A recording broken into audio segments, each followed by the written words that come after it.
Zdravo, ja sam Jakov, živim u Srbiji. A ovo su moji Sremski Karlovci, grad koji je u svemu naj. U Karlovcima se pravi najukusnije vino, još od doba Rimljana. Kapela Mira je najvažnije mesto u istoriji svetske diplomatije, jer su ovdje prvi put vođeni pregovori za okruglim stolom.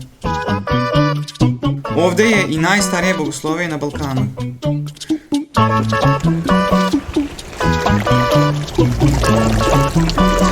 Ovo je najlepša česma u gradu. Ko popije vodu sa nje obavezno se vraća ovde. Ili venča. A ovo je najstarija srpska gimnazija, koja i dan danas radi. Tu je i najlepši patrijaršijski dvor na Balkanu. U ovoj kući je živeo najveći pesnik srpskog romantizma, Branko Radičević.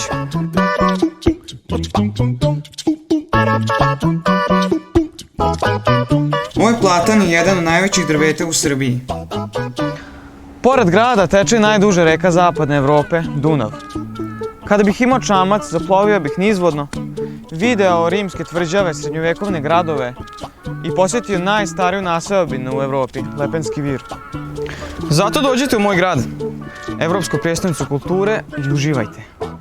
Stariji od 18 ugostiću dobrim vinom, a mlađe ovim prelepim sokom višnje.